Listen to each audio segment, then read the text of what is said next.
mundo po ang ulitin ko, ang huling papatayin po sa katawan po natin yung tainga. Pakibasa tingnan nga po sa John 5:25. Tingnan niyo po sa Bible, John 5:25.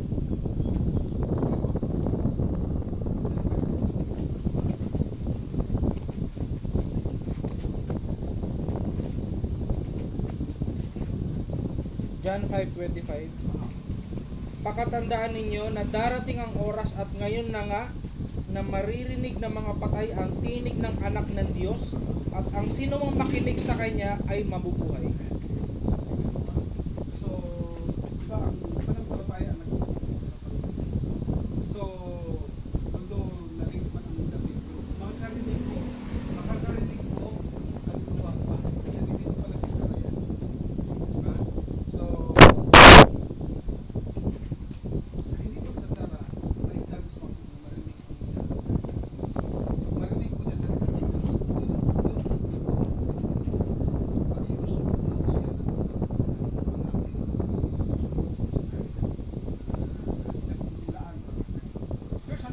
how we define death?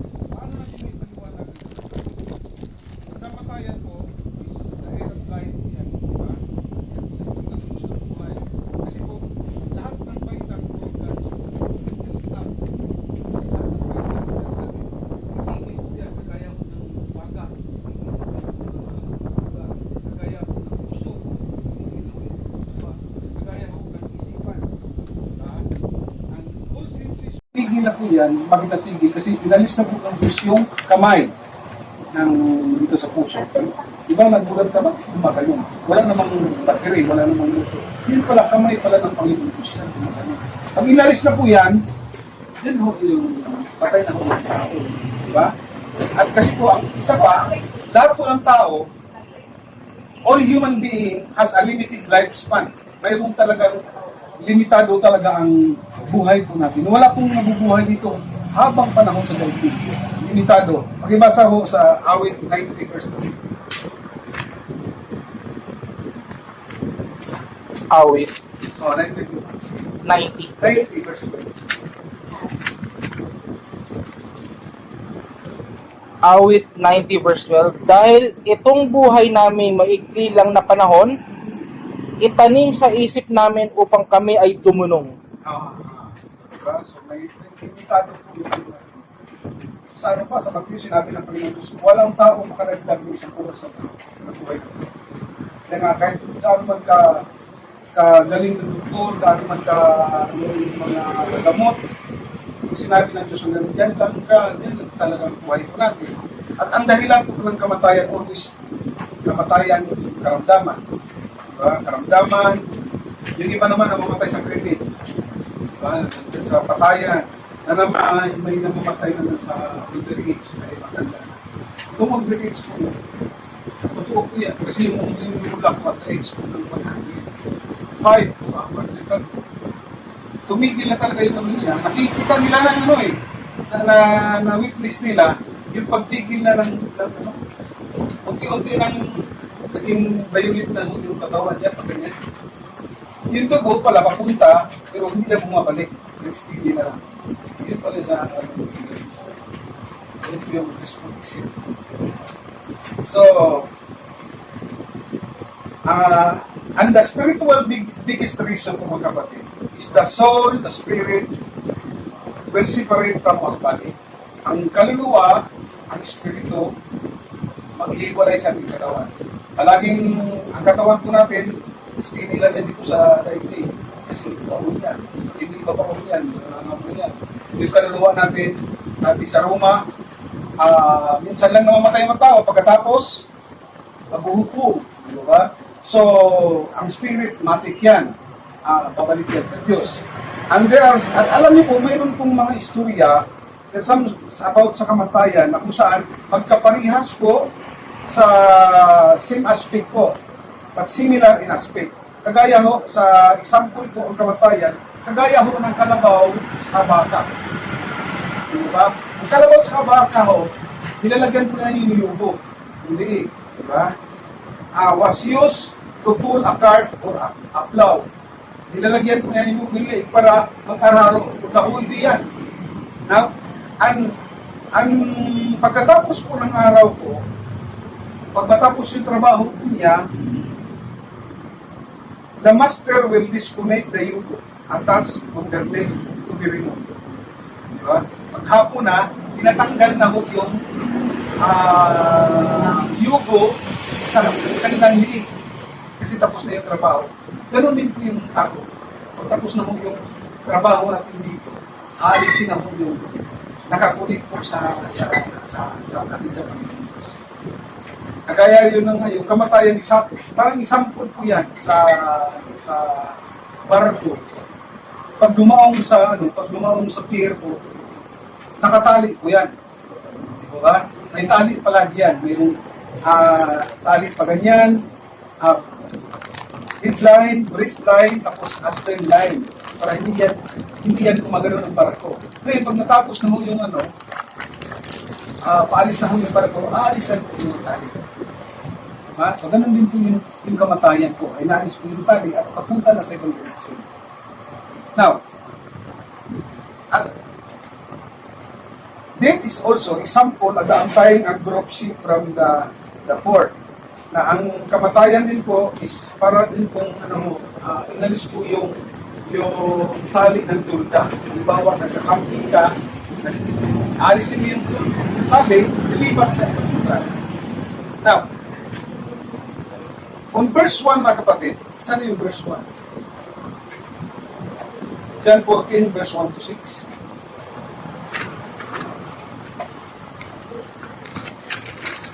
John chapter 14 verse 1. 6. Huwag mabagabag ang inyong kalooban. Sumampalataya kayo sa Diyos. Sumampalataya din kayo sa akin. Okay. So kaya ang mensahe na ito, pinamagatan po, distinct absurd. So, chapter 14, verse 1 to 6. Sa verse 1 po, huwag mabagabag ang inyong kalooban, sumampalataya kayo sa Diyos, sumampalataya din kayo sa akin. Now, tingnan nyo sa verse 1 po, pinakita dito, Jesus po tumayo sa center ng ating problema. Right?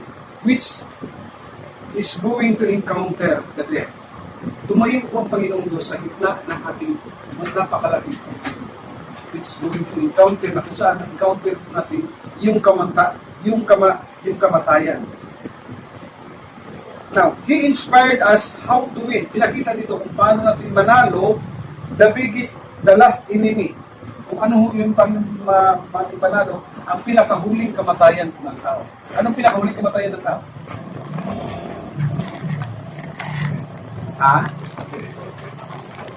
Hindi. Ano ang pinakahuling kamatayan ng tao? Hindi. Kamatayan. Diba? Pakibasa mo sa 1 Corinthians 15, verse 26. 1 Corinthians 15, verse 26.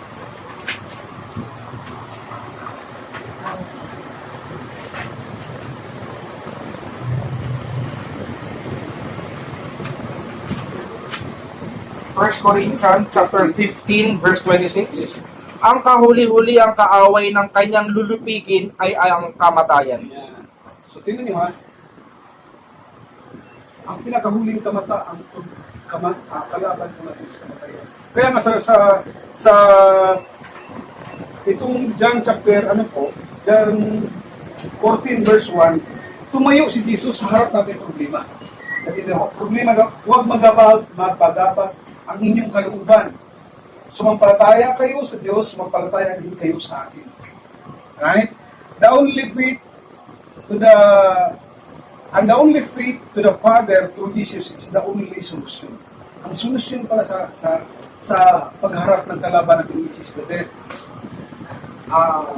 Faith to the Father, faith to Jesus. Right? Now, sa verse 2 po, sabi ko dito sa verse 2, sa bahay ang aking ama ay maraming silid.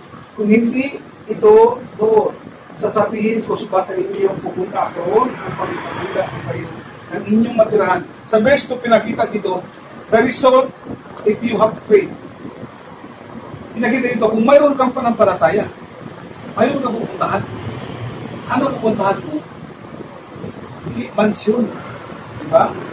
Maliwanag ko, sa bahay ng aking ama ay maraming silid. Diba?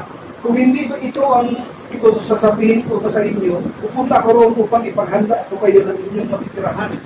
So ito pinakita nito is the result if you have faith to the Father and Jesus. Kung mayroon kang panampalataya sa Ama at kay Jesus, mayroon kang patutungan. Diba? At ito ay magdudulot ng gantimpala na kung saan ang sanlibutan hindi makapagbigay. Kahit anong ipon mo ng kayamanan dito sa lupa, hindi yan makagawa, hindi yan makabili ng mansion sa langit. Yung pag-ibig mo lang sa Ama, pag-ibig mo lang kay Jesus, yun po yung solusyon. At yun po ang gantimpala, magkaroon ka ng mansion, mabahay doon sa langit.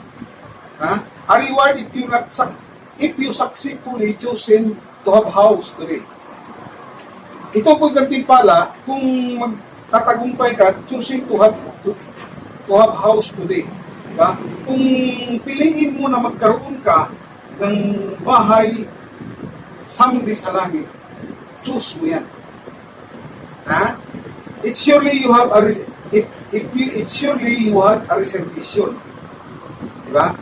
Magkaroon ka ng reservation kung piliin mo na magkaroon ka ng bahay palang araw. Kasi pag i-work out mo ang mansion na yan, may reservation ka na pala doon sa langit. If you have faith to the Father and you have faith to Jesus, magkaroon ka ng reservation sa langit. At yan po yung reward. God made, kung saan yung reward na yan, God made po yan. Not man-made na mansion mga kapatid. Ha? Yung reward na yan na bahay sa langit, yan po yung God-made na bahay. Hindi yung man-made. Take note po, may pagkakaiba po ang God-made at saka man-made na bahay. Ang God-made mga kapatid, sa bahay po, tingnan mo, daming palya-palya. Maraming mali, maraming putas, maraming anay, di ba? Okay, so pero pag ang binuhat na Diyos na napansin ko sa kapatid, perfect po yan. At yun po yung reward sa atin. Pag mayroon kang faith sa Father at faith po sa kay Jesus. At alam niyo mga kapatid, marami pong sumablay po nito. Maraming sumablay kasi mostly people, halos lahat ng tao, na short po ng oras sa paghanda po ng bahay sa langit. Kasi po mga kapatid, na short po, dito sila sa lupa gumagawa ng bahay. Dito po sila gumagawa ng bahay, dito po nila, kasi akala po nila, yung bahay na yan, ayan po yung pinaka-heritage. Yan po yung pamana po nila. Mamamana po yan. Pero naupos na yung oras nila doon sa pamana nila sa mga anak. Di ba? Pero wala na ho sa oras, mag-ipon ng oras doon para makagawa ng bahay doon sa langit. Kasi nawala na yung panampalataya sa Ama, nawala na yung panampalataya ni Jesus. At siya mga kapatid, na-short ang oras po ng tao dito sa daigdig. Kasi po, ang bahay, naubos na lang ang oras nila at pagpaganda ng bahay. Halos linggo-linggo may pagawa. Halos sunod sa buwan may pagawa. Naubos na talaga. Walang talagang oras sa Diyos. Diba? At yung iba naman, nausang oras sa kapangarap na magkaroon ng bahay. Now, dito tayo sa verse 3 and 4 po. At kapag naipaghanda ko na kayo ng matirhan, ako'y babalik at isama ko kayo upang kayo'y makapiling ko saan ako naroroon at alam na ninyo ang daan patungo sa pupuntahan ko. Sa verse 4, may nakita dito, you can see that this personal care. Pinakita dito yung pagmamahal ng Panginoong Isus. So we present to have transformed so we will have a transformation para magkaroon po tayo ng pagbabago. At from present to have transformed soul acceptable to God. Diba ba? Makikita natin dito mga kapatid, yung pagmamahal ng Panginoon sa atin para magkaroon tayo ng transformation at kaibig-ibig ka sa Panginoong Diyos. Transformation na pag kami kaibig-ibig sa Panginoong Diyos. At diba sabi sa 2 Corinthians 5:17, ang nakipag-isa ni Kristo ay isa ng bagong nilalang. Pag isa ng bagong nilalang, doon ka nakaibig-ibig ng Panginoong Diyos. Itong John 3 po, ito ho yung pinakita dito, yung pagmamahal ng Panginoong Diyos. Mayroon siyang care para magkaroon po tayo ng transformation. Diba? At makikita rin natin dito, itong puro, at alamin nyo, ang daan patungo sa pupuntahan ko.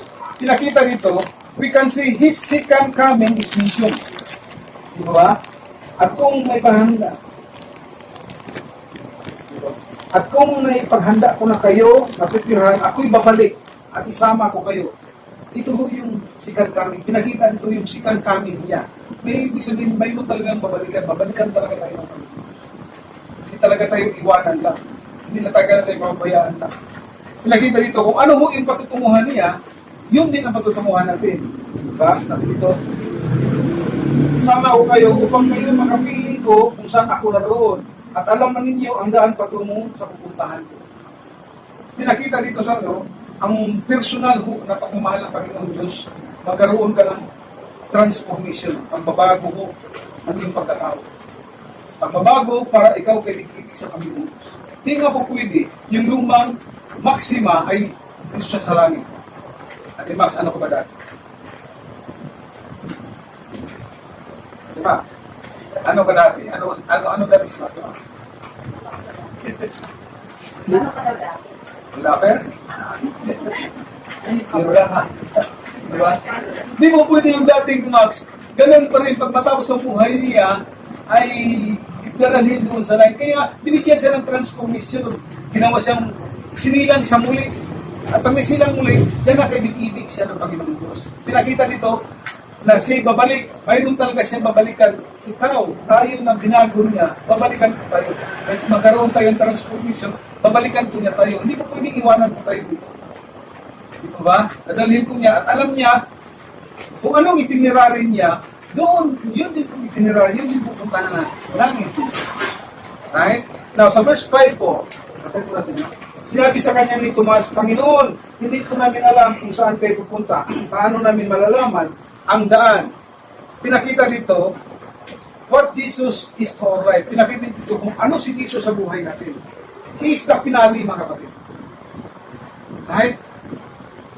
Ang pinaka-final pala sa buhay ng tao. Hindi pala ho yung marami na akong naipon, marami na akong nag-graduate, marami tatlo na akong nag-graduate kong kurso, marami na akong naipon sa bangko, pwede na akong namamatay. Diba sabi ng Panginoong, diba sabi sa Mateo, marami na akong naipon, diba? Ngayon, mag-ano na lang ako, magbakasyon na lang ako. Ano ba sabi ni Jesus? Hangal, diba? Pagawin ito buhay mo. Diba? So, tinan nyo ha, pinakita dito kung ano pala si Jesus sa buhay natin. Siya pala ang pinakapinali.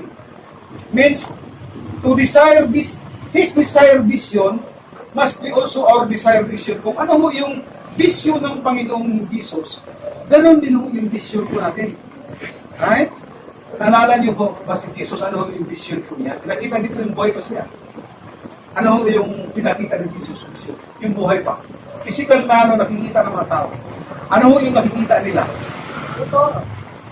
Sa ano yan? Trabaho ko din. Pero mayroon siyang vision na pinakita sa mga tao. Ano po yun? Wala. Hindi. Trabaho niya yun. Hindi po. Yung tumingala siya sa langit. Palagi po siyang tumingala sa langit. Yung pinakita po niya vision, pupunta siyang langit. Dapat ho, si Jesus ang pinali, yun din po ang pinaka-vision. Kung vision niya pumunta sa langit, tayo din. I-vision po natin, makapasok tayo sa langit. Ha? Take note, Jesus palagi nakatingala sa langit. Tayo din. In verse 5, pinakita dito,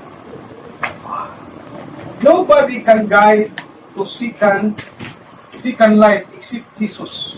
Diba? Pinakita dito, sa verse 5, sinabi sa kanya ni Tomas, Panginoon, hindi ko namin alam kung saan kayo pupunta. Paano namin malalaman ang daan?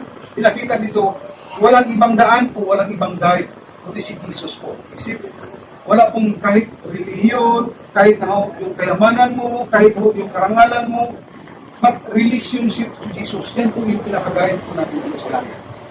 Amen? So number 6 na po natin. Talapakan mo natin, tapos na number 6.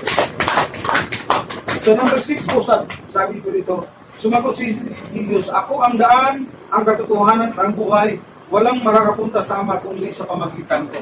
So nobody can go to heaven, mga kapatid. Wala pong makapunta sa langit with Him.